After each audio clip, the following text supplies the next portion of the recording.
Welcome to the Dishy Switch Podcast, your one-stop shop for local, that meaning South African and international ultimate developments. This is our bumper edition preview of 2021 and what you can look forward to. If you have been following us, or if you're new and you haven't yet, please click the subscribe button to be notified when we post new stuff. Hit a like so the algorithm can be kind to us, and also remember to hit that notification bell icon. Then you'll get a little message whenever we post something new. The handle on Instagram is Dishy_Switch, and the handle will be on the screen right now. And with the introductions out of the way, I'm going to switch to Dylan for the news. Hey everyone. In the local news, you can see that Ultimate is kind of back on the table. At least leagues are kind of still on the table. But the thought is that everything is going to be 2 weeks pushed back. So normally things start on about the 1st of Feb. We're probably looking at starting about halfway through Feb. One, that helps with our kind of, getting out of this corona period, at least our second wave, hopefully. And two, that allows for universities to be a little bit more in town. And whether or not they are, we don't know, but I guess we'll see. Other than that, nationals and regionals are still going on. There's been no kind of movement in terms of that, except for they're going to be pushed back probably 2 weeks as well. So normally nationals is last weekend of April. We're looking about 2 weeks into May now. Hopefully we haven't actually got a bid yet for that. SAFTA kind of closed everything down while the government said we had to. So we're still in that period, and we're going to be out of it in about a week. Currently it is the 10th of January for us. Hopefully good things come from that. Internationally, well, we have a list now from WIFDF on who has confirmed and who has not confirmed Worlds. Korn, can you just explain the system of whether or not, how we will know Worlds is going to happen from WIFDF's side? I nearly called it a soap drama. I didn't. It's a bit of a raw thing to be touching on, because we did withdraw our teams, the South African teams, for the tournament quite recently, this week in fact. So where things are at the moment is WIFDF has a live feed of teams in terms of commitment or withdrawal from the team, or from the tournament, I beg your pardon, that you can follow. And still, as things stand, they will communicate on the 16th of this month whether the tournament will actually happen. We'll get to the commitment of teams just now, but it's difficult to know where this is going. Obviously, a lot of things regarding COVID are still up in the air, and I don't think we have any choice but just to wait and see. So you said it, let's get to it. What teams are going, what teams are not? So to start with some of the teams that are going, and probably to start with the most, I'd call it controversial one to know, is USA is still keen to go. A conversation we had the other day is, what would happen if the States didn't go to Worlds? Like, that would be a major knock on Worlds. I almost feel like they had to say yes.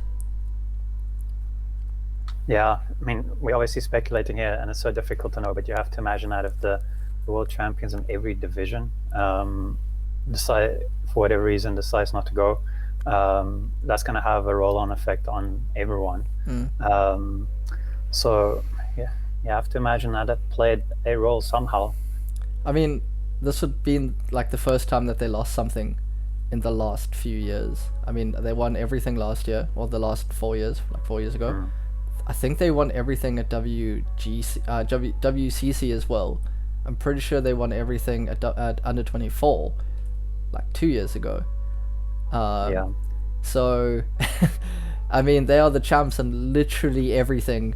Would it be considered like a competitive tournament if they didn't go? That's the real question there.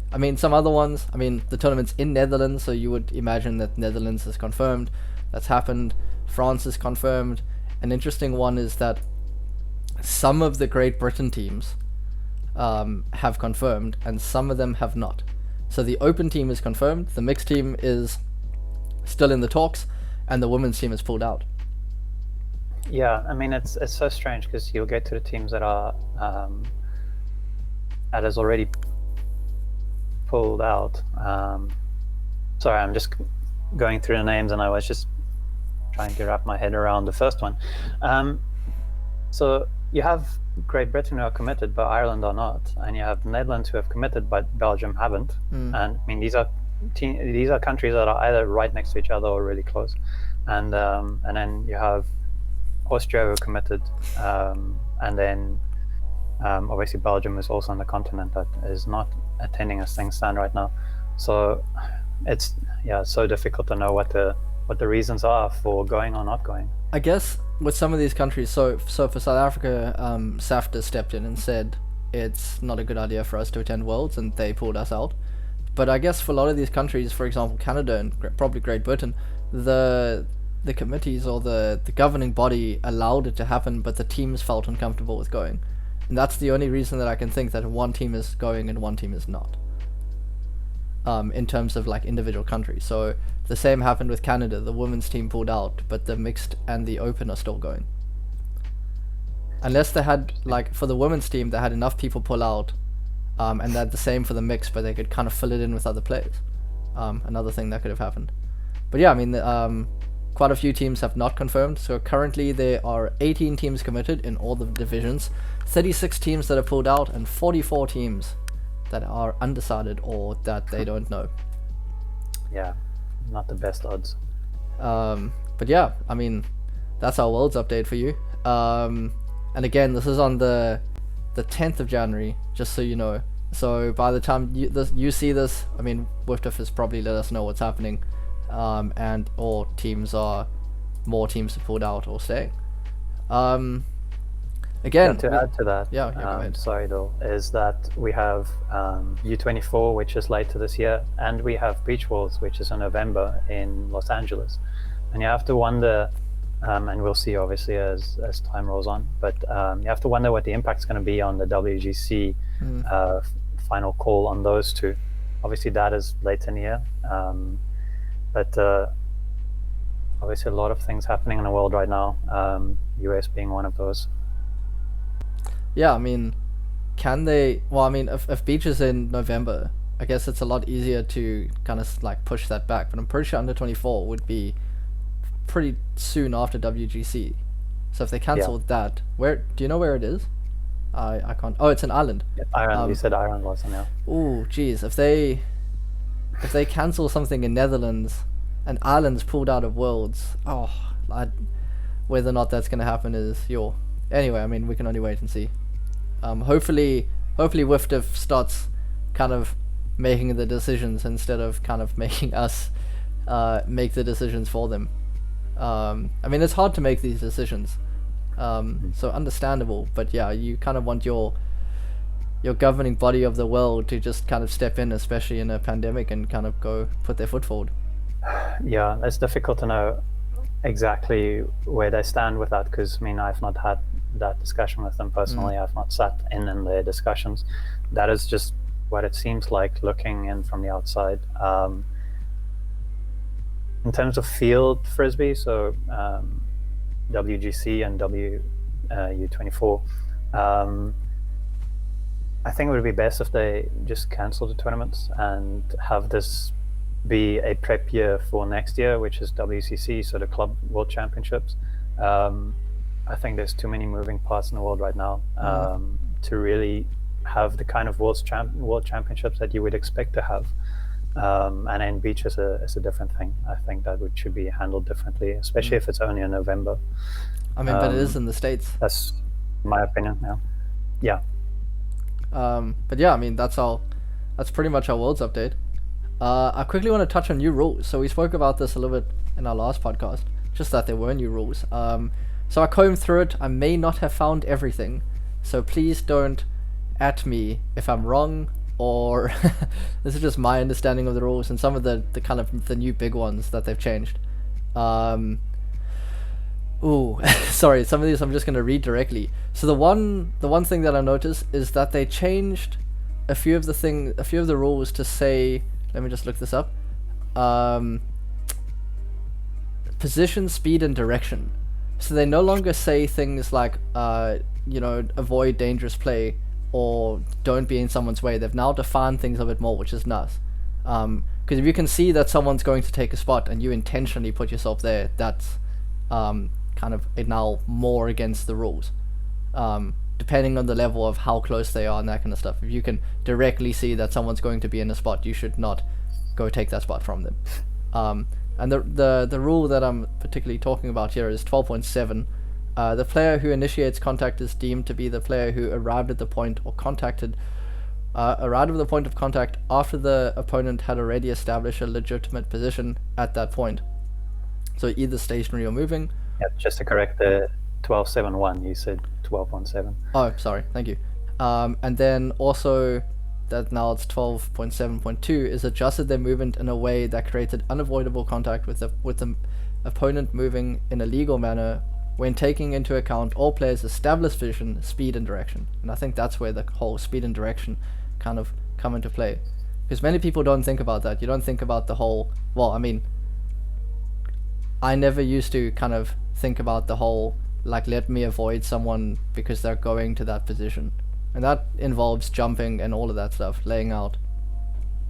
Another one that's quite a big change is if you pull off sides, it's no longer two pulls anymore. It's just you call it, and then there's the two positions that you start from. So if defense pulls from offsides, then you start in the brick mark. And if offense pulls from offsides, I believe they start from halfway through their end zone. How is offense going to pull? Sorry, offense can be offsides on the pull, so they can start running before the pull is thrown. I've never seen that before. I've never seen a defensive team call an offsides in the offensive team. Because you have to stand with your foot on the line. That's the ruling. Yes. I don't think that's changed. Yeah. That's strange. So now it's no longer two pulls like it used to be. It's now just one pull, and you get to go straight for it. Which is quite a nice rule change because it really put time onto the game. I mean, you take a minute and a half to get ready to pull, then you pull, and then you get another basically 30 seconds to a minute to try pull again. That's like 2.5 minutes of not wasted time, just unnecessary. Yeah, not true for sure.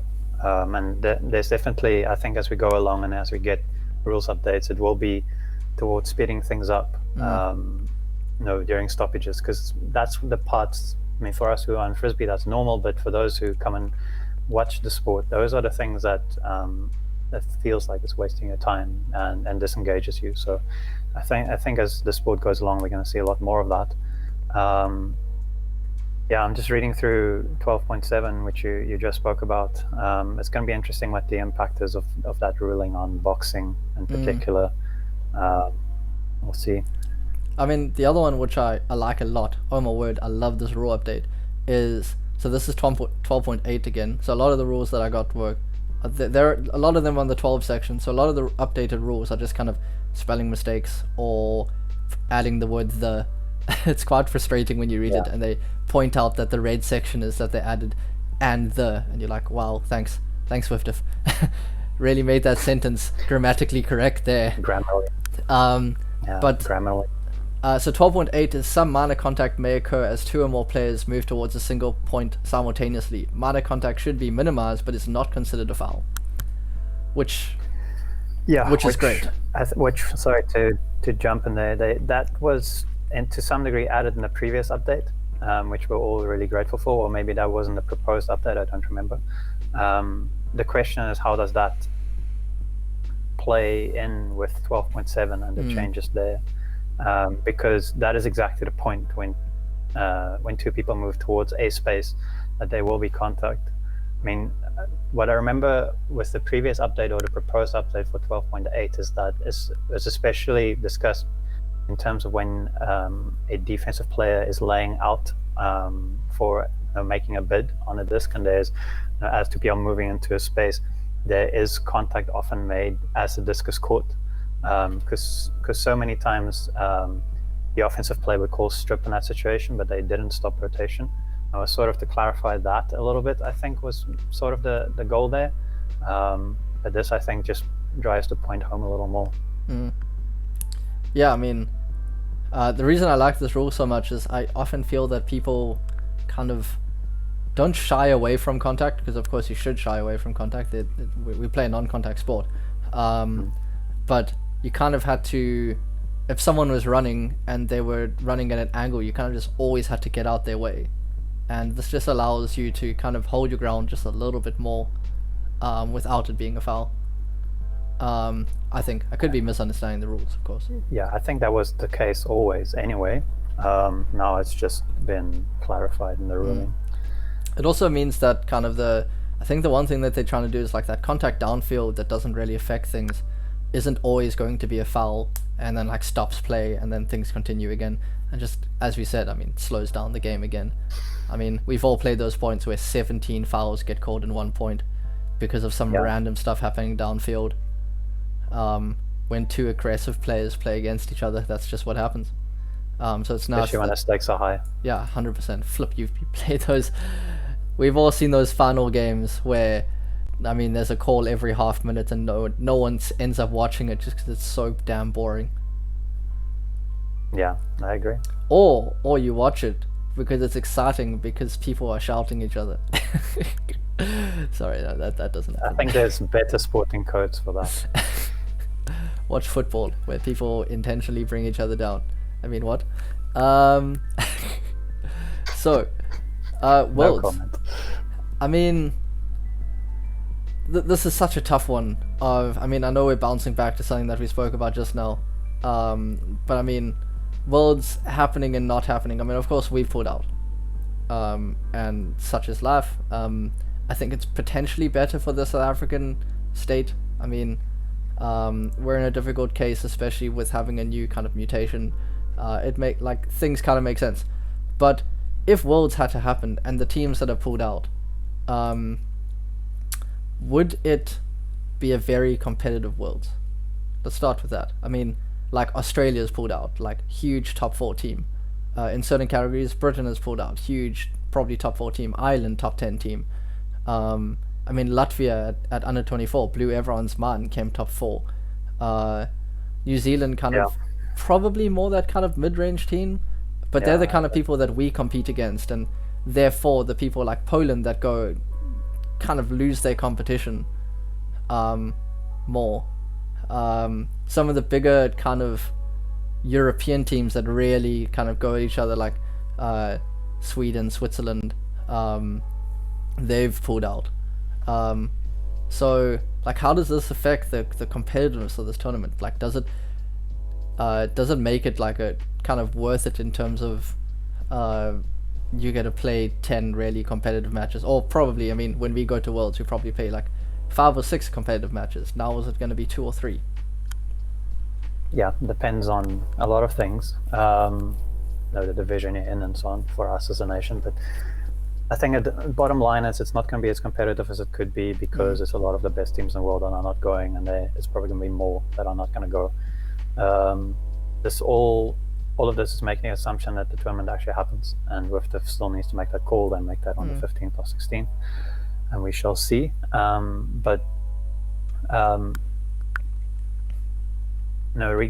Whether it's worth it for the people going or the teams going, that's very subjective. I mean, if you are a smaller team, you're probably going to get to play the larger teams, more of them, which is good for your development. If you're a larger team, you're a little more assured of your positioning, which could also be seen as a positive. At this point in time, it's very difficult to speculate on that, and also, I mean, like we said before, that is making the assumption that this does happen. I think once we have some clarity on that, we can really like break it down and have a proper look at what we have to work with. I mean, of course, a pro of having Worlds is that there's kind of that competitive nature that kind of pushes people to get better. I mean, now you're missing, I mean, the last World was 2016, and the next one will be 2024 in terms of WGC. And I mean, for a developing country like us, and probably some of these other smaller ones that are on there, like that really helps us get better. And now we're taking away 8 years of our development, you know? No, and there's more to that, which is, I mean, you were part of the Honey Badgers, which is the mixed team, and the ambition we had with that team, and which I'm convinced we would have achieved, is to be in the top 10-ish, because that would, from my understanding, also qualify us for the World Games being a mixed division only. That would have given us another opportunity to play against the best in the world.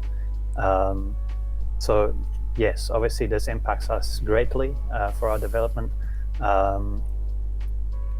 in terms of international exposure, but we have other opportunities like WCC next year and under 24 campaigns and All Africa, and we need to put in the proper effort in those in between now and 2024 when we get to play WGC again. Otherwise, if you're only going to really go for it every 4 years, you're not going to see the development you really need. I mean, this fortunately puts us, I mean, the conversation that we have quite often is, how do we grow South African Ultimate? I mean, do we grow, like, do we focus on that competitive side? Do we focus on that recruitment side? How do we kind of interlink the two? And I think this, and I mean, we'll speak about this later when we speak about more of the clubs coming in, like the country, for this next year. But I think this gives us a good opportunity to kind of focus on that more development side. Given that there's no Worlds this year, and I mean, we're kind of unknown about anything coming in the future. Like right now, we should really just be focusing on getting these people that haven't got too much to do in the evenings, hopefully getting them hooked in Ultimate. Yeah, I mean, that's one side, and that's always a side to Frisbee, no matter where you are in the world. Recruitment is a part of the deal. But there's also, like any competitive nation, the competitive side of it, and that is this year is a WCC qualifying year if you're a competitive team. So if things do happen, so if our mixed tournaments do happen and that kind of thing, the competitive teams will be trying to qualify or get one of the bids to go. So that aspect is there too, and both are important, really, really important. I don't think you can sacrifice the one for the other and not suffer consequences to our community. I mean, something we've spoken about extensively, and I've spoken to the SAFTA chair about this as well quite recently, is we just need to increase our player population. Our player population is simply too small. We have 450-ish registered players, and we need to double that. We need to try and double that in the next 4 years.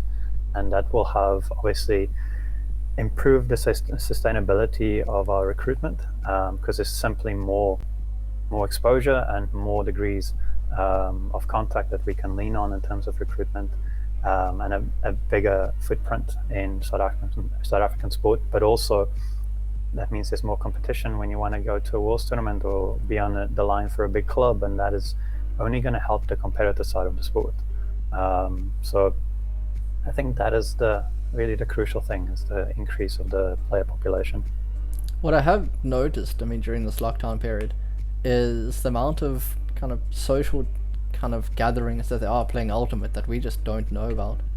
There was one that played kind of at a field in Cape Town that I'm pretty sure no one knew about, and then they started playing at the field that we were playing at, like while playing kind of social pickup, because they weren't allowed to play at that field anymore.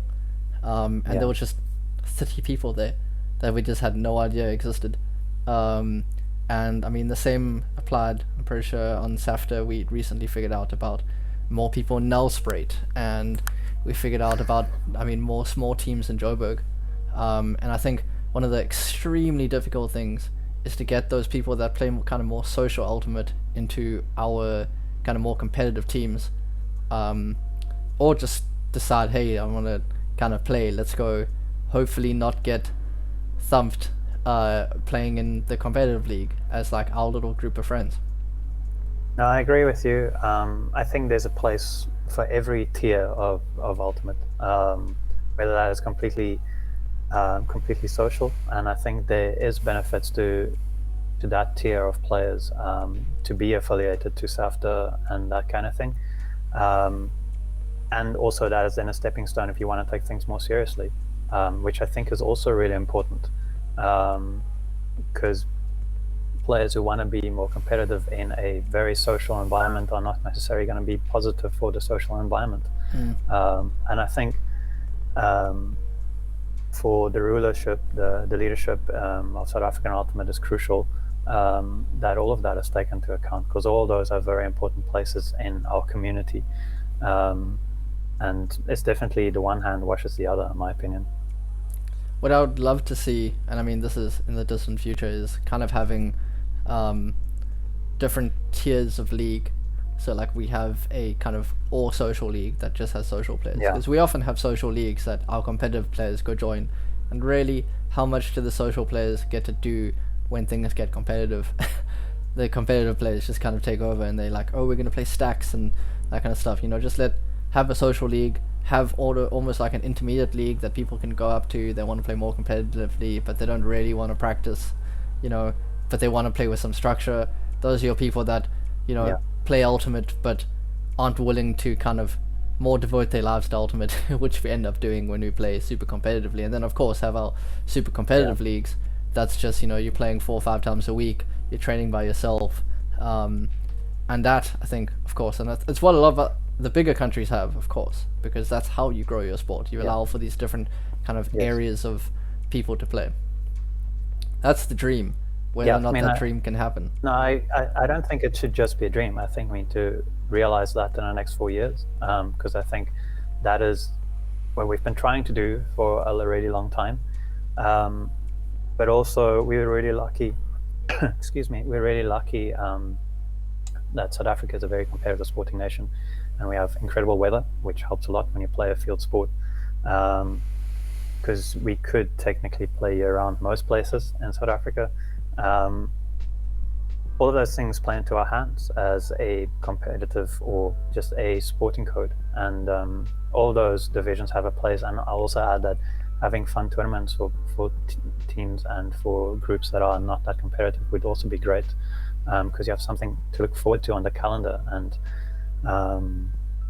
that's definitely where the future of it, I think.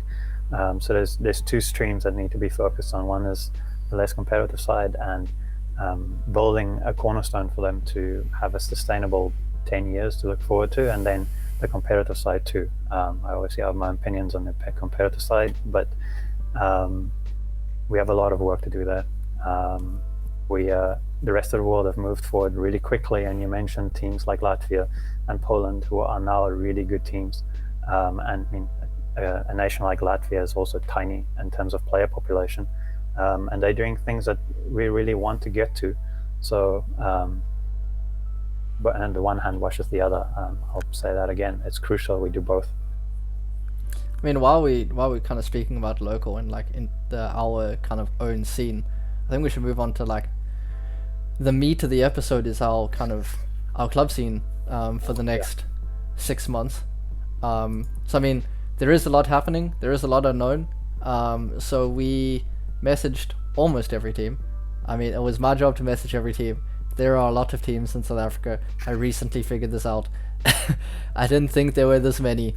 So 1, I couldn't find everyone's number, and 2, there was a slight bit of laziness in my soul. I can admit it. So if your team doesn't come up... I just want to quickly finish this. If your team doesn't come up, we're sorry. We're going to try to speak about as many teams as we can and just give some brief information about them, and kind of their aspirations for 2021 and how we think they're going to do. So these are our opinions. I mean, we're not going to bash your team down, of course. But yeah, this is what Corne and I think about teams coming for the next year. Yeah, I'll also add that if we did reach out to you and you didn't get a chance to reply it for whatever reason, and if you really want to be mentioned on this podcast in terms of planning for 2021, please get in contact. You can DM us on the Instagram account, or email us. That's also in the YouTube description. And we'll do like a secondary part to this section and a future update of it in a future episode. And the format of this is, we obviously got replies from the teams we're going to talk about. We'll quickly brush over what they said, and then we'll speculate. we'll sensationalize it. Otherwise, I mean, we don't get the millions of views we want, so we need to sensationalize it as much as we can. That's how media works, right? That's what you do. That's what I understood. That's what the internet told me. Cool, yeah, let's get started. So, like the Western region, kind of just like an overview of that quickly. I probably think the most competitive region right now. Not anything against the other regions. In the top 8 last year nationals, the year before, so 2019, 2019, we had 6 out of the 8 teams in the top 8. So that's why I put us there. So quickly, just starting with teams that are no longer playing. So we have Salusa. Unfortunately, I think age does play a small factor there. So Salusa was kind of like our more fun team, I think. Like they were still competitive in their own right. But taking shots before a game definitely, in my opinion, labels you as a slightly fun team. I don't know if you agree.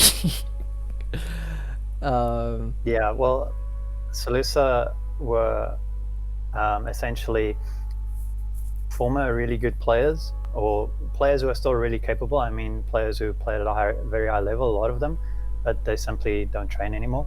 So they rock up for league and they rock up for tournaments and still did really well, always a very tough team to play against. And I've played a tournament with them. This is a long time ago, but I mean, we had a bottle of tequila during the game, and you would take swigs during timeouts and stuff. And I'm not sure if that's just a way to not be in as much pain as I imagine you would be if you don't train and play a tournament. I imagine that could help. But my experience of drinking tequila while playing a nationals tournament is that you sweat out the alcohol almost immediately and has no impact, which was disappointing.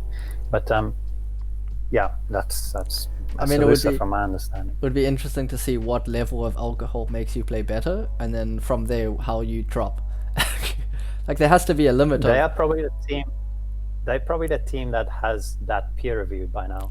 They could write a paper for us.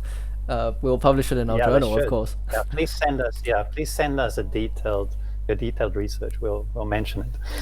So I mean, just one of the team that's kind of unfortunately fallen away this year, and I mean, you can give us more information on that. Is Viking Ultimate? You're repping their kit at the moment. Yeah. I don't know. Give us a minute on Viking there. So Viking, we had a 3-year run. We had a really good 2019. We're third at nationals and second at October. That was sort of the baseline for what we wanted to do as a program, and things were going in the right direction.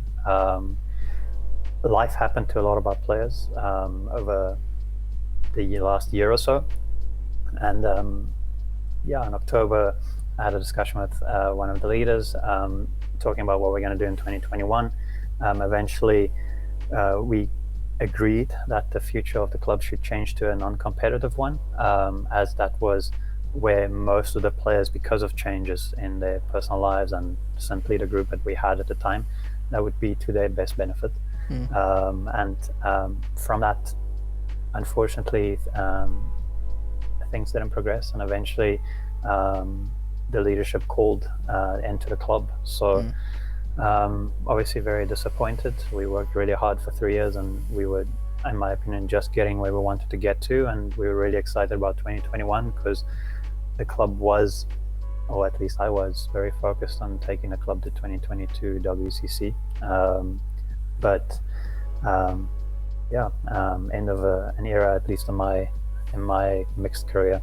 I mean, definitely was a very competitive club, one of the favorites for me to play against. Moving on, sorry, not saying that in a bad way, but that's fine. Limited time. So the current winners of MCI in Cape Town, Chile Heat. Well, yeah, Chile Heat, and then we'll go to Chile Legends. So, I mean, Chile Heat's been around for a while. They're a team that recently picked up quite a few kind of really good pickups in the young kind of players that they got from around, well, mainly from UCT, and kind of just the development that they had in the last, I'd say, 2 years, led them to a good point this last year, and this next year coming, they were aiming for top 4 regionals, top 4 nationals, I mean, I was the coach of that team. I was going for top 2 nationals. And yeah, I mean, we really just want to put our best foot forward in terms of hopefully making it to WCC. Yeah, I mean, nothing else I can really add there. I mean, there is a lot I can add there, but I'm gonna stop there. Yeah, we got a like a public statement in reply for what the future holds for Chile Heat. If you want us to read that kind of thing, you're gonna have to pay us. We don't do this for free. What I'll comment on Chile Heat is from regionals last year was definitely the form team in Cape Town, and really well coached and looked really good already by early March, which is challenging. There's a good system, it's a good program, a very successful one, obviously, and a good combination of experience in the local scene, a lot of experience, and some new blood. And the integration of those two was done exceptionally well. And I mean, my call for nationals was last year, mixed nationals was the Donkeys versus Chile Heat in the final, and I think that would have happened. Yeah, take that, scaffold. I mean, what? This is where we start getting hate. Damn. Well, I'll just add there, I'll just try and rebalance the scale there. Yes, obviously, that's an exceptional Skyfelt team that, and Peter spoke about it really eloquently in the previous episode, and I do agree with him. The difference there is, in my opinion, just experience. There's a lot of experience in Chile Heat, and I played on that team for 5 years as well, and I can pay testament that that kind of experience in the pressure situations is a difference maker. It just is. I mean, in the 3 years, after 5 years I was there, we were in mixed nationals finals 3 times, and I was with good reason. So going on to Ghost. Ghost found themselves in a little bit of an unfortunate spot where they gained, I think, 5 UCT players all at once, and within the next 3 years they lost all but one, which is a huge blow in terms of like bringing new blood into your team and then unfortunately losing it. But they have a huge new signing, which is Cornelia right over here. And of course, we're hoping that you're going to make a great difference to the team. Yeah, so they're going into this next year, I think, with a slight more kind of recruitment aspect. I mean, of course, they want to do really well. Everyone wants to do well. But their goal is to bring in some new players for this year. They wanted us to say that they have really good facilities, just so everyone knows. I can attest to that. I mean, where you guys, when you get to practice there, it's amazing, which is Villages Rugby Club. But yeah, I mean, Ghost is looking strong. Ghost always bounces back. They're a strong team, and yeah, especially leads with their ladies. It's amazing to watch. Yeah, also a really experienced roster. Again, that makes a big difference. I mean, the club's been around since 2012, and they've won nationals, I think, twice in that time, if I remember correctly. And October 1 or 2 times as well. So yeah, it's a good program. I'm happy to be part of it. My agent told me that I'm not allowed to plug the team, which you did, so I'm grateful for that, because that's not part of the contractual agreement we had. If you want me to plug the club, you have to pay me. They're paying me in eggs. Sorry, yeah, I took a bribe. Yeah, they also know where you live, I think, probably. No, not anymore. No one does. Next, we're going on to Catch. So Catch 22, I mean, they were started by a great player, Nick Salumas. He also started UCT. There were a few other people. I can't actually remember who else started them together. Tom Morris and I think Marlies Ruchter was the other one. Great team. Unfortunately, didn't quite get back to us on what their plan, but they did know that because of the whole COVID situation, they hadn't really started planning for this next year. I mean, just speculating, Catch is generally a top 8 team. Really put their best foot forward in terms of gameplay and spirit. They really focus on making sure that they're doing well in that aspect. And I mean, with the losing of Nick, I mean, they took a blow, but at the same time, they were still extremely competitive at regionals, and proved that they were a team to mess with. So yeah, I mean, good things coming for this year for them. I assume the same would be top 8, and I mean everyone's goal I assume is top 4 in regionals and league. Yeah, I mean I can only piggyback what you said about them there, and support it further. It's they got Mark Lewis a year ago from Ghost via Viking, who is very, very experienced, and I watched them train towards the end of last year a bit. They had some training in a field where I was training at as well, and they looked really good. They have a lot of experience in that team too, and I know that Kevin Schmidt is doing some of the coaching this season. He's a newish coach to this level, but very enthusiastic, and I've chatted to about him, and I think they're gonna have someone who can create a way for them to ride, which is pretty much what Nick did, and I think Kevin can do the same if things do fall in place, and that's how things happen for them this year. But as you very rightly said, good program, always have been, and always very competitive with if not the best, we're at a tournament one of the best. 100%. So yeah, Legends. Chile was one team. They broke up into two, Heat and Legends. They're a competitive team. I mean, I have to say, through and through, they came third at regionals in 2019. No, in 2020, during like beginning of our season, which for a team that probably plays a very unconventional style of Ultimate in terms of they've made the Ultimate suit how they can play, and I think that is an incredible position for them to come, and they had high aspirations for nationals as well. They 100% compete with the youngsters, and yeah, I mean, I'm pretty sure they were going for top 8 at nationals, and as I said, third at regionals, and from our AGM, I can definitely tell you that this year is the same. They're going for top 3, top 4 regionals, and their highest level goal is for both Heat and Legends to come top 4 at nationals, and with the commitment that they were starting to put in, it's possible. I mean, they were playing as a team from as soon as they could, level 4. Yeah, again, a lot of experience in there, and a lot of experience of success, which is pretty much what the other Chile team has too, and which Ghost has too, and that goes a very long way. Maybe similar to the Donkeys, who we chat about later. They have a different system,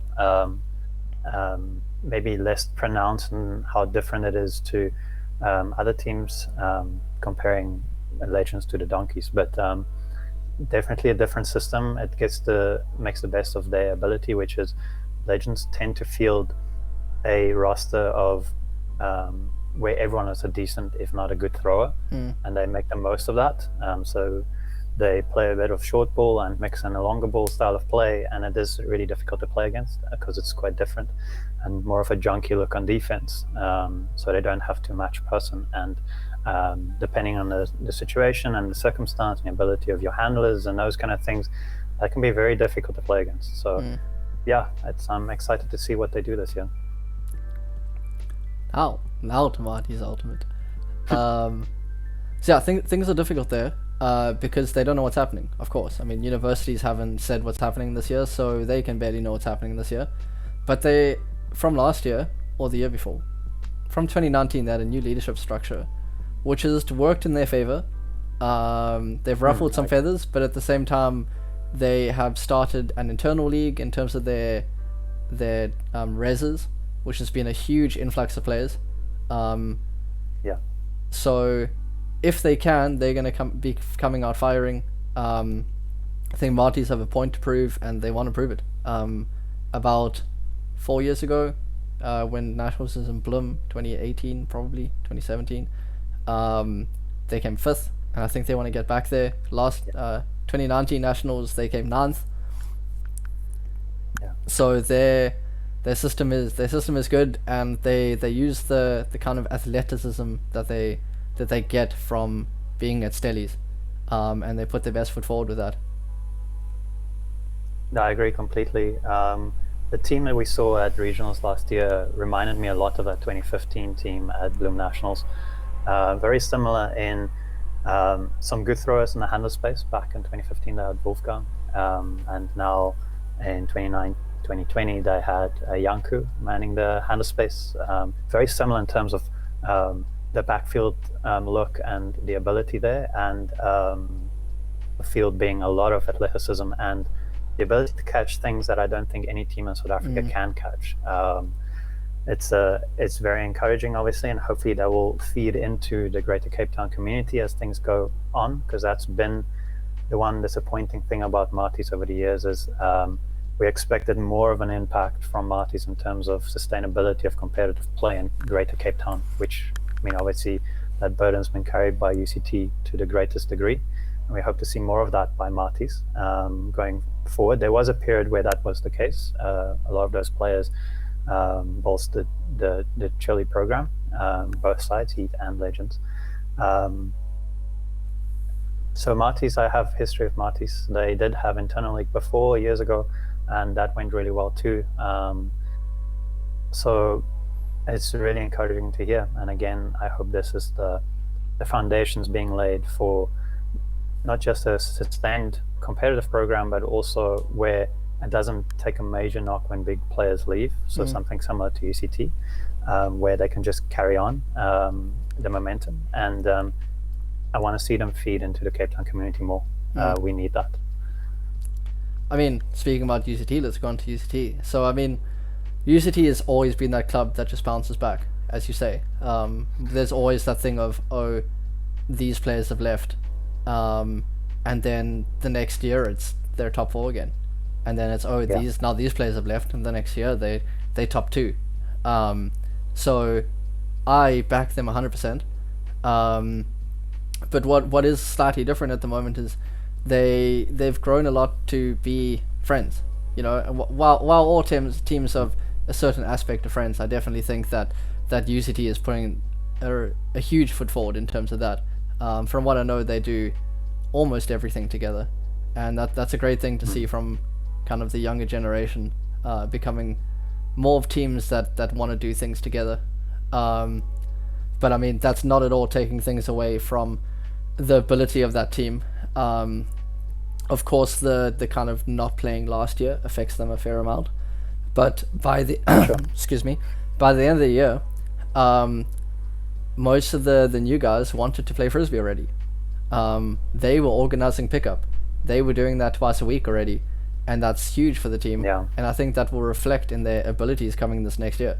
UCT almost guaranteed a top 4 team still. Yeah, the Tigers, the Flying Tigers, so the main team, the first team, are always competitive.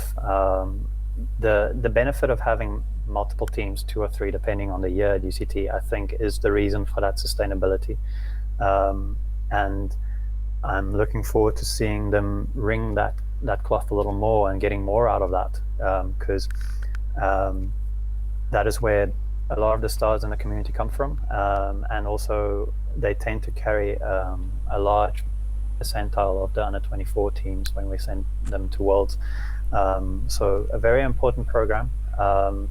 Very excited to see what they do with, again, a new generation of players. And again, very athletic team. They always seem to have a very athletic team. And then the things you said in the very beginning about being a group of friends, that's how it should be. It's not a club team, it's a college team, if you want to compare it to the US, and that is the vibe there. You spend so much time together that you are a group of friends, and that is really the way it should be. I mean, if I had the opportunity to be part of a frisbee group at varsity, that's exactly what I've been looking for.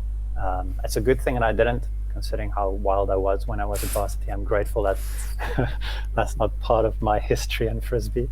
It's part of my football history, gratefully. But again, I mean, the Flying Tigers being the first team, looking forward to seeing what they're doing this year. And also want to see the Roaring Tigers, the second team, qualify for nationals and that kind of thing via regionals, and get that exposure, that level, and because it's only going to benefit the program. So finally, the last team of kind of the Cape Town area is a new team. They're called Nomad. Just started during lockdown. Kind of took a few people from around the community. Started by Dishy and Darren, I believe. And what's interesting there is their goal is to bring back a few people that have left Ultimate. So one of the guys that they bring back is Scott Glennie, just finished writing his major exams, so he's coming back to that team. They're planning on bringing a few women back as well that used to play for UCT, stopped playing for a year or two.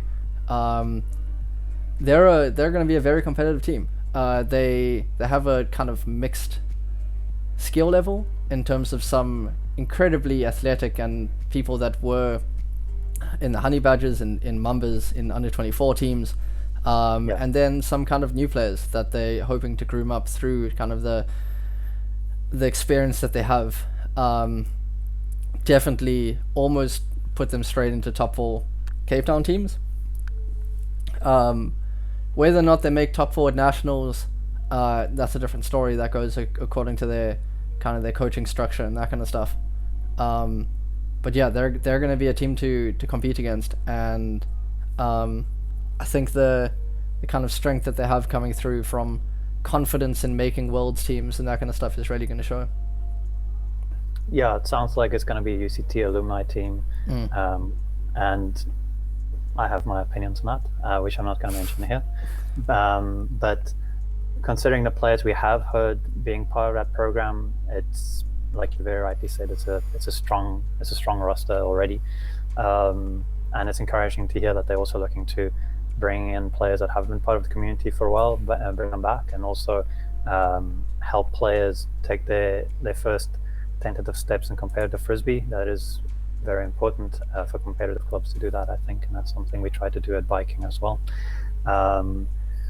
Especially looking forward to seeing what Darren Curry does. Hopefully he plays a coaching role, and that was something he was slowly moving into at biking, and he's a very talented coach, and I'm looking forward to him having a platform to show what he can do. So yeah, that's the Cape Town region, well, the kind of Western Cape region. I'd like to move on to the Eastern Cape region now. So these are teams that we don't know the most about, so we're kind of going off knowledge that they've given us. But it seems like there's a general thing across the Eastern Cape teams that currently it's time to recruit, and it's time to kind of build Ultimate in their region. They want to grow their numbers, so that they can get that competitiveness again. I say again because a team like East London or ELAF used to come 9th at nationals. I was part of that team as well many years ago, when I was young and very good at Ultimate. Now I'm an old soul as well. But yeah, so there definitely, it seems like there's kind of a mix of, we really want to build this sport between almost every team that answered us. So yeah, let's just start with PE Ultimate, which is called Gale Force. Can you guess why they're called Gale Force? It's because it's always windy in PE. Always. Feels like Cape Town. But no, it's a step up from Cape Town. It's ridiculous there. Cheers. Yeah, so they're a team that started quite a while ago. I don't actually know. It can't see here. But they're led by an ex-Canadian player.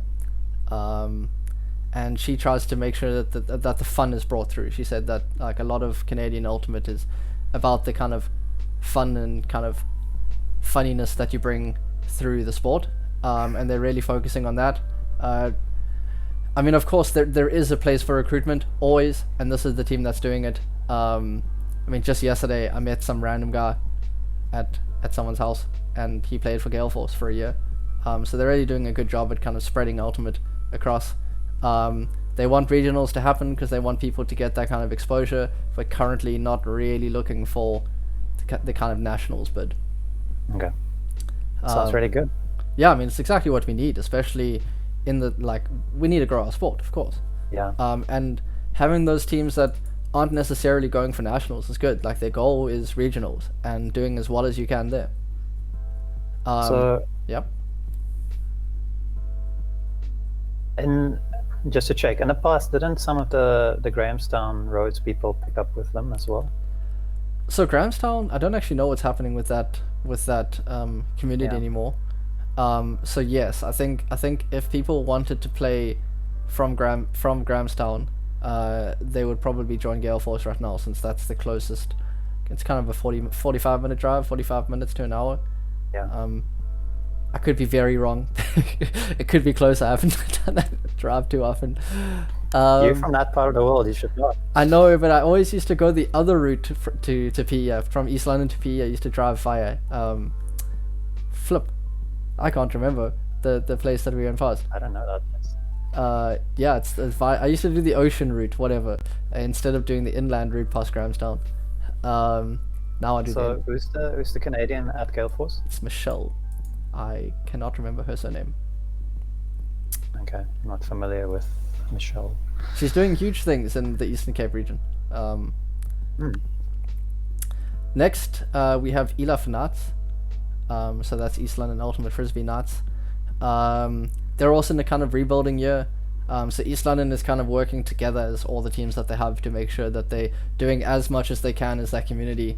So that community is basically Elaf Knights, Gambits, and Pegasus. They're the kind of main teams in that area, and really focusing on that recruitment. So yeah, that's Elaf Knights. They are generally, I think, top 2 in the region. Then we go to Gambits. So Gambits is that classic team that's like, let's go get some beers after this game. They're there for the fun. They love being together. That's why they want to play Ultimate. Kind of being led by Nicole Skinny. She's great. And one of the things that she said that was quite funny is they're not necessarily going for nationals. Like, that's not in their thing, because one of the things that they don't focus on as much is the rules. I guess they know the rules enough, but it's not like they implement them too much in the game. Yeah, no comment. But yeah, I mean, I've played with that team and against that team multiple times when I go back to East London, and they're a very fun team. I've nutmegged some of them, so that's when you throw the frisbee through their eggs, and all of them go crazy. So it's great. It's entertaining. I'm happy for you. So yeah, next is Pegasus. They're kind of a team that grew from Elaf. So Elaf was growing quite big, and a few of them kind of decided to split off. So that happened in 2018. They didn't do as well in the 2 regionals, I believe. I think they came 3rd at regionals in 2019. Okay. I don't know what happened last year. Yeah, they want to grow the competitiveness of East London Ultimate, so they're the kind of, I'm not saying that they're the more competitive team, but I just know that that's their focus. And of course, recruitment. But they struggle with numbers quite often. So if you're looking for a team in East London, there are your guys. Dylan's seal of approval. I said I'd do. Check us in the mail. But yeah, so they're working hard to get new players and really push them to be competitive. Next on our beautiful list is Wild Coast. So Wild Coast Ultimate is started as a development team, kind of in the Wild Coast area of the Eastern Cape. So that's going which direction? Flip. I don't know the compass directions from East London. But there is an area called the Wild Coast. Some help you would have been great, Corne. Thanks. upwards I'm along. assuming that's north. I don't know that area well. Upwards along the ocean.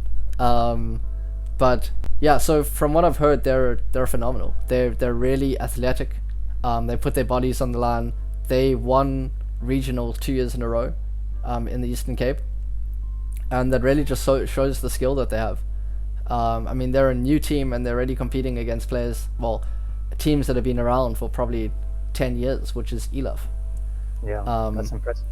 I mean, so Elaf changed from Elaf Hammerheads to Elaf Knights.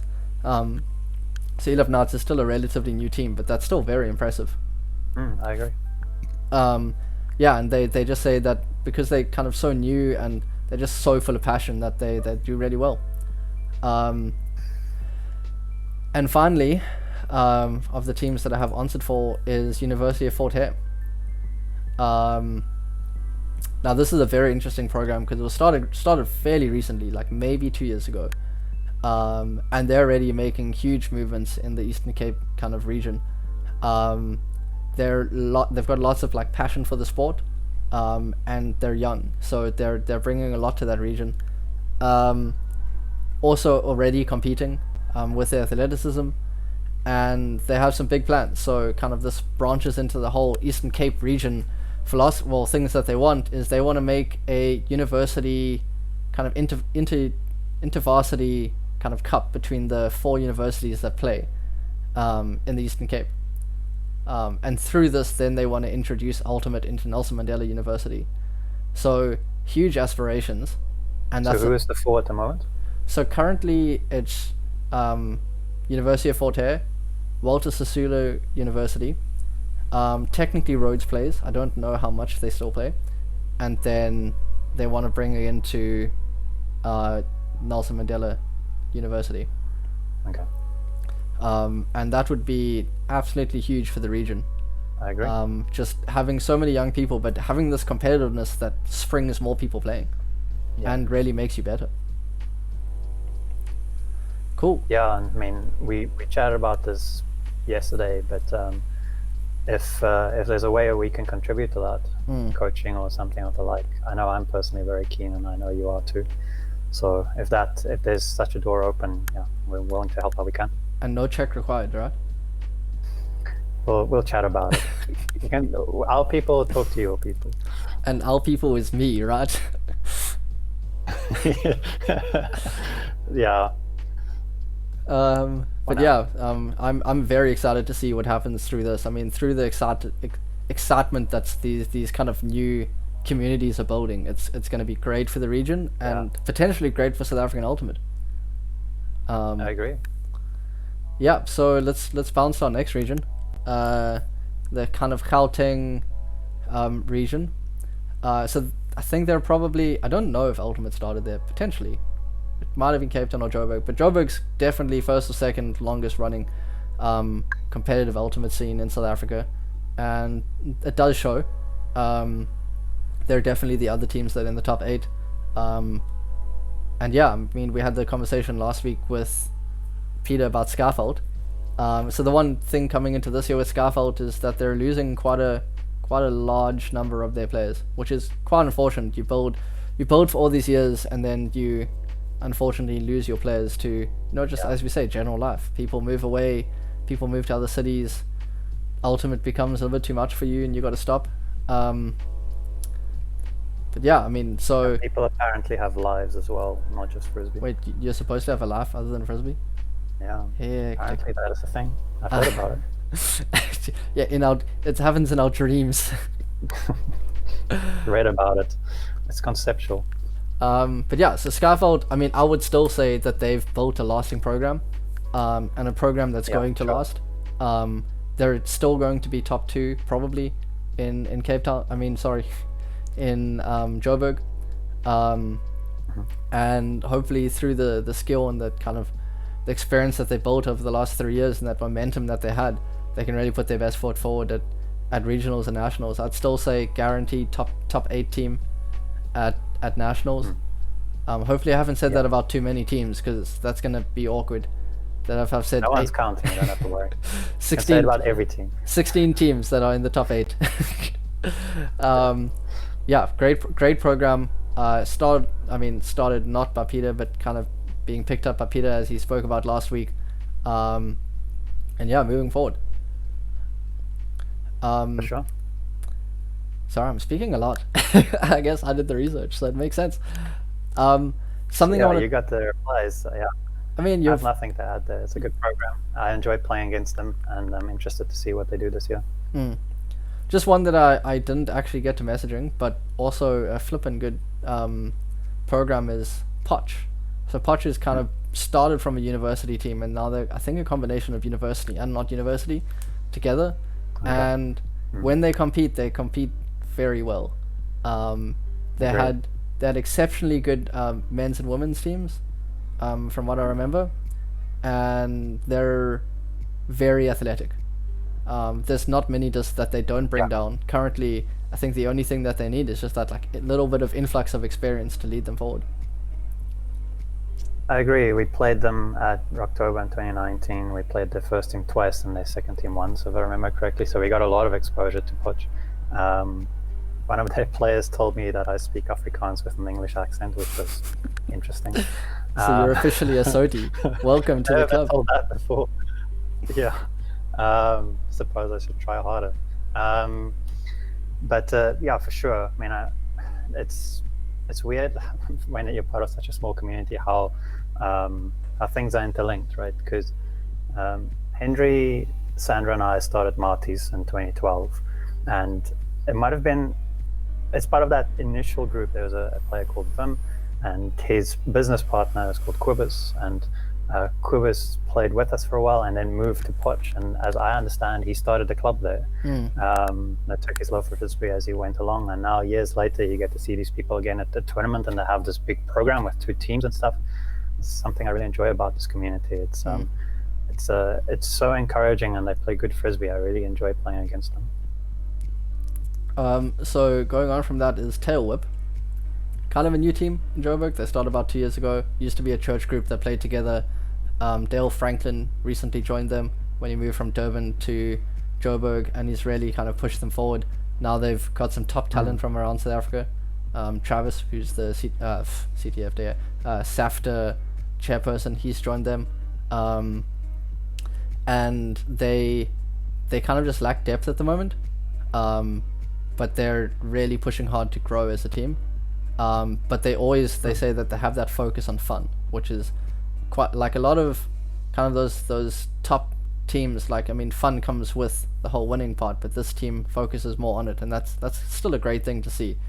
And yeah, they came second. Fun is an ambiguous thing. I obviously have my opinions on that. Because the experience of fun is different for everyone. It just happens to be that on the more competitive teams, there are more people who enjoy or have fun when they're being competitive. But I think what people generally mean when they say we want to have fun and play competitively, something of the like, is they focus on creating a space where people can have fun, because that's really what you do, I think. It's not something you can fake. It's something that's organic, and it's part of being a group, and it's part of having a space to enjoy yourself. So happy to hear that. I'm not sure if I've seen them play. I do remember Dale from when I was still U23 in 2015, and got to work with him a little bit. And I played against, I think he might have been Skyfelt at Nationals which was at Ronnebosch, so that was 2017 or 2016. And remember, it was a tricky team to play against. So yeah, man, it's a good cornerstone to have in Dale, and looking forward to seeing what they're doing this year. Yeah, and I mean, they came second at regionals last year after playing Ultimate for what, 2.5 years as a team. That's very quick, like, improvement. And I assume they're going for the same this year. So playing as competitive as they can while being that kind of fun team towards each other. And I assume that they have aspirations of going as high as they can at nationals. Yeah. Sure. Altitude. So Altitude, I remember back in the day, they used to have their logo was a man being stabbed with a unicorn. I don't know if you remember that, but that was great. That was like my favorite shirt when it was there. But yeah, they've been around for ages. They've been around for quite a lot of years. And it shows in the experience that they have. Unfortunately, they've lost a lot of steam through COVID. They don't really know what's coming up in this next year, and with Joburg Ultimate growing, sometimes when teams grow, other teams get new players from your team, and I think that's affected them a little bit, in that they are struggling a little bit with numbers at the moment. So they don't quite know what's happening with ESA Nationals, whether or not they'll go, but you'll definitely see a lot of their players at Nationals performing against the best. I mean, one of their main players being Devon. I don't remember his surname now, but he's huge. But he's a big man that throws himself around, and that's very, very beneficial for a team. Sure. Yeah, they've been around for a long time. I think they had multiple teams at one point as well. And they've definitely played a huge role in the Gauteng province in terms of frisbee, and the kind of character that a team brings has been around for a long time. Like a donkeys, like an altitude, and like a chili is important. I think it's important to have that in the community. So going on to Wits, also another university team, also a team that doesn't really know what's happening, but doesn't mean that they're stopping what they're doing. They say that they're in conversations with kind of their head of sport at the university to see how they can continue Ultimate now through this period, and whether or not that they can play, which is great to see them like pushing forward Ultimate as an agenda with their sport at the university.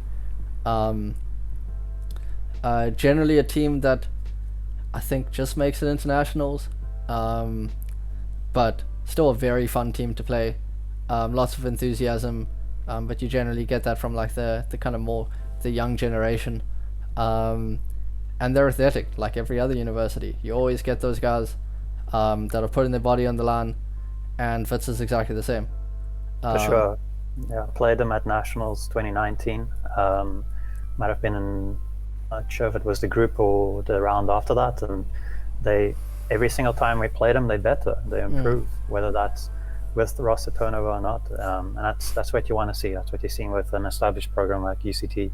You see new faces, but it's the same level that you're getting hit with, and yeah, we want to see that from Wits too, and it's very encouraging to hear the things you've said about them pursuing the sports board of Wits to maintain their position. I know from a time with Marty's that if your club does lose club status at that university, it's actually really difficult to get it back.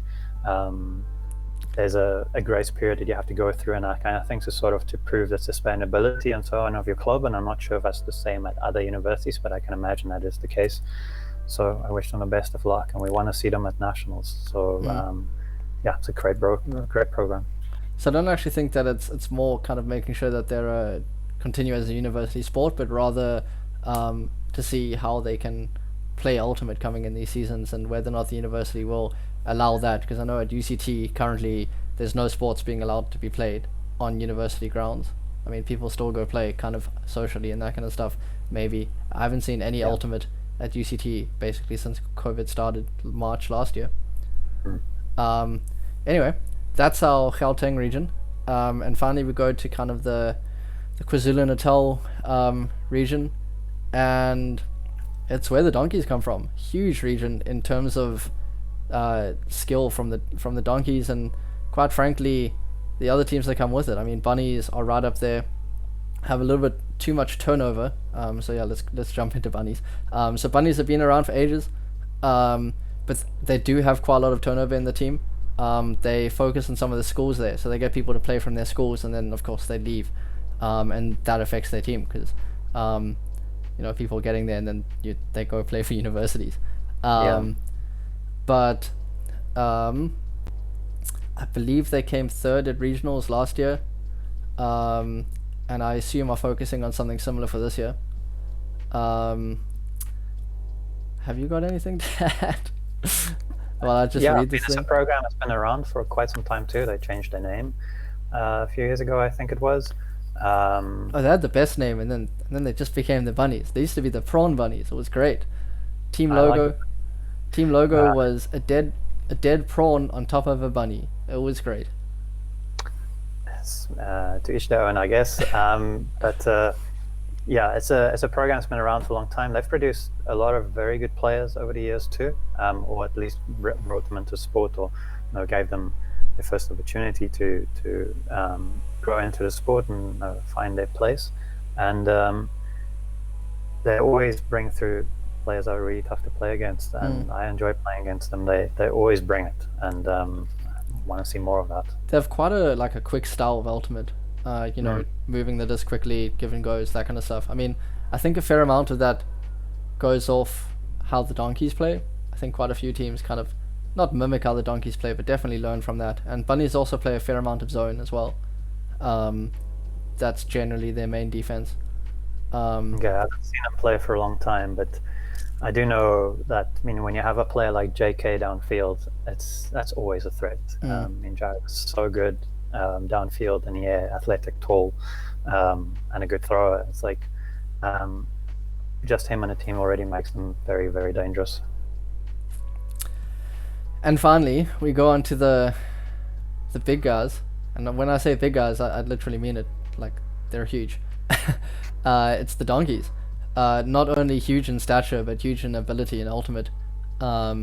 They have won nationals a lot. I can't even say how much because I can't remember how much. I mean, they've won like 5 regionals. It's not 5 regionals, sorry. I mean, they've won every regionals, but they've won 5 Rocktobers and maybe as many nationals. They're an extremely tough team to beat with their kind of, I would call it, slightly more unconventional style of play. In which it's almost completely zone. I mean, they've started practicing slightly more man. And then they have extremely fast turnaround time in terms of defense, from defense to offense. So their counter attack is really quick, and that's hard to stop. And the scary part is, it is rumored that this year's team is the best team that they've ever had. Yeah, those are some fighting words, obviously, and that coming from a team as successful as they've been in the mixed division. That is obviously a big gauntlet that's been thrown down. But I'm firstly looking forward to seeing that, and it's also a program that's been around for a long time. They have their own way of doing things. They scrimmage a lot, and the scrimmage level is always very high. They have very experienced players who've played at the highest level too. I mean, they've taken a lot of players to WGC in 2016. They took a men's team to Club Balls in 2018, and they've obviously had success at our local tournaments. So a lot of experience with that kind of pressure, and they found a system that works, which is quite different to any other team on offense in South Africa. Like you rightly said, they're so rapidly quick on transition offense from defense to offense, and they have Darren Holcomb's thumber, which is always a major threat. And they I think because they scrimmage together so much, they have those connections on the field that are what you really need in those situations where the pressure is on. You don't have to think about what you're doing. You're just doing what you're always doing, and that is the best place to be mentally. And I think that's where a lot of their successes come from, not just because of the size of some of their players and that kind of thing. It's because they have those relationships on the field. And I was going to add that, I mean, one of the huge benefits is they attract a lot of basketball players. And I mean, basketball does have quite a few similarities to Ultimate and, cutting into those spaces. I've never played basketball. I can't actually tell completely if we do, but I'm pretty sure it is. There's a lot of overlap for sure. And just in terms of their aspirations, of course, Donkeys first. Their goal is to win everything. Of course. Yeah. Donkeys 2, they not only want to qualify for nationals, they're hoping to play semi-finals. Which would be, quite frankly, incredible to see. Yeah, I agree. So, I mean, best to them, especially with the supposed strongest team that they've had ever. And yeah, I mean, keen to play that. Just in terms of last team from that I properly know about in the region is 4th Prime. So it's a team that kind of broke off from Long Donkeys. And it's a little bit of a separate area. I can't exactly remember where. A team started by Ryan McPhee. Isn't it part of the Lions River group? Yeah, it is. There we go. Thank you. Also play a very kind of similar style to Donkeys in that they zone most of the time, and then that quick offensive style after the turn. They came 4th at Nationals in 2018 and continued to do well. They came 2nd at Regionals last year in the kind of KwaZulu-Natal regionals. And I'm sure they have aspirations to do the same this coming year. Yeah, so in the region, direct competition with Donkeys 2. The one advantage that Donkeys 2 has is that they obviously train against the best team week in, week out. And that, you have to assume that helps a lot. Oh, of course. So yeah, it's a. I mean, if the donkey, I beg your pardon, if the bunnies can field a strong team, like the kind of players that have in that region that we can remember, and you have two strong donkeys teams and a strong fourth prime team. I mean, that's a really strong regional for sure. And I mean, all of those teams are looking top 8, I think. So I mean, that's basically all the teams in South Africa that we go over, and we apologize if we didn't speak about your team. Time is always an issue when you listening to a podcast. So yeah, I mean, let us know if you want us to speak about your team again or in more detail. Anyway, I mean, the overarching thing of this year is whether or not Ultimate's going to happen, and if Ultimate doesn't happen, we need some kind of replacement. Yeah. I mean, I wouldn't directly call it a replacement, but disc golf. So you and I have been playing a bit disc golf now. We played 2 weekends in a row, and unfortunately, we don't go full out with the proper discs and everything like that, and nets and stuff, because they aren't. There are 3 courses, I believe, in South Africa, but you have to go beforehand. So there's 1 in PE and 2 in Joburg, but you have to request that they put up the nets beforehand. So yeah, we're getting that kind of started between us two, and we encourage other people to do that as well. It really makes you focus on your throws, aiming for a target, and it's a nice way to kind of throw while not just statically between me and you. It's really just getting out there, having some fun together. I know, Corner, you have some discs to show us, so like actual disc golf discs. Those would be cool to see. Yeah, I'll show them just now. I just want to add that in years past, I've heard that disc golf is pretty big in KwaZulu-Natal as well. Bit of a subculture out there of people who are dedicated to the sport. For those who don't know, there's a few different disciplines that are part of WIFDIF. So Flying Disc Federation being the acronym rather than being Ultimate focused only. Ultimate in itself has a few different playing surfaces, being obviously field, which we mostly speak about, and you have indoor and you have beach as well.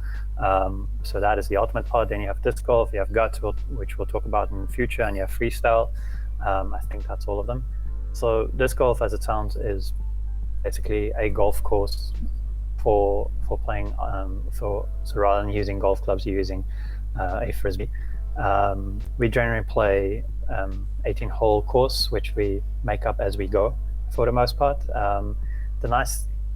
There's 2 really nice things about it, which I think is particularly useful for where we are at right now, which is you can play in very small groups, which we're mostly limited to when we're in levels of lockdown.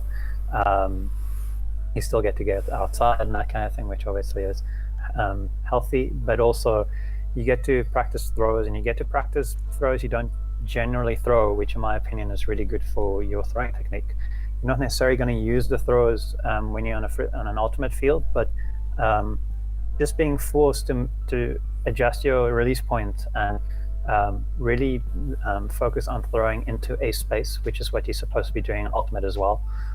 You're very rarely supposed to be throwing straight at a player. You're putting the disc in a space for the third degree of separation. So the third degree of separation being, or enabling the receiver to get more separation between themselves and the defender, and that's something we can talk about in the future if we want to get technical. But the focus there being, I'm focusing on throwing into a space, which you're forced to do when you play disc golf.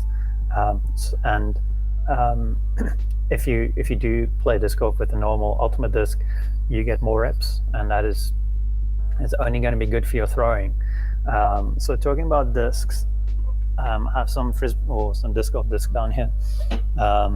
Like golf clubs, you have your driver and irons and a putter and so on. You can hear that I'm not a golfer. You have something similar in disc golf. Disc golf is a major sport. There's professional players. Like with professional golf, there's a professional golfing circuit, which I think is not just in the US anymore. It goes over to Europe as well. Actually, I know that for a fact because I've watched some of it. There's a lot of it online. It's actually really good to watch. So to get to the discs, obviously normal ultimate disc, which you know really well, a Discraft 1. This is a disc golf disc. As you can see, it's a little smaller. and on the inside you'll see that the rim is different. This is a putter, so this is a softer plastic, and because of it, this is about putting it into a space. If I remember correctly, this one doesn't have as much fade as the longer distance discs do, and it just has quite a wide rim. This is a mid disc. You can see the rim is wider and also has an angle to it. I'm not sure if you can see that at all, but it has an angle to it there. And then the driver, which in this instance has an even wider rim, also has a tapered side to it, and it's a very hard plastic, which the mid is just a little tauter than the putter. The thing with these discs, the longer ones, distance ones, is that they do fade to a side.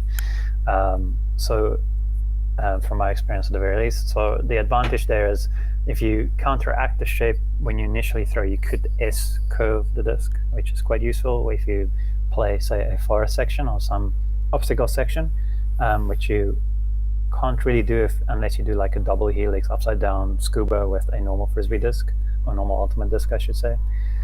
And yeah, besides that, these two are, the outside two are Discraft discs, and the middle one is a company called Innova, which is a major brand in the disc golf world. The only downside from my experience with throwing with these is it does affect your ultimate throws because the discs are smaller and the rim is different. So you grip the disc differently, they fly differently. So the calibration you've built up over your 10,000 plus hours of throwing does get affected by it. You can throw backhand and forehand. With these, the forehand is a little more difficult from my experience. But if you do want to take disc golf seriously, this is what you're going to go for.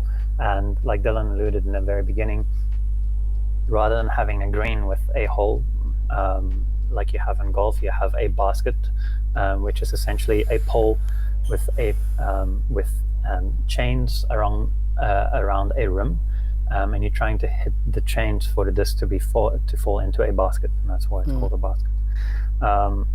We don't use those much in South Africa because they tend to disappear if you leave them on a course. But as Dylan noted earlier, there are places where you can use them if you schedule it early on. Yeah, so what we encourage people to do is, especially if there are other lockdowns and we do have less ultimate, is just to get out there and go play some disc golf with some friends. Start some more communities with that and just get throwing again. And yeah, I think that brings us to a close for today's episode. Corn, do you have anything else to add? I'll just quickly add to the disc golfing, which is if you are newer to the sport, or if you're intimidated by potentially having to make really long throws or that kind of thing, which is not necessarily everyone's forte, or you're not at a level yet where you're comfortable with that, don't be intimidated by that at all. I mean, we literally make up the holes as we go through our course. We just have a park that we go to, and you can do the same. So if there's specific things you want to work on, you can make it more technical. If you don't have the long throws yet and you're working on them, it's a great place to practice it. And it's also that needn't be a reason that you don't play. It's versatile. You can adjust it to your style of playing that you're capable of and what you want to work on. And if nothing else, it is a lot of fun. I mean, the banter, if anything. Yeah, the banter is as good as it's going to be because there's no sideline. You're sideline all the time, so you can just banter all the time. And no matter how good you are and how experienced you are at disc golf, everyone throws it into an obstacle a lot of the time. So everyone can have a good laugh at your expense, and you get to have a good laugh at other people's expense. If that's the kind of thing that intimidates you, don't worry, it's an equal playing field. But nothing else, it's a lot of fun.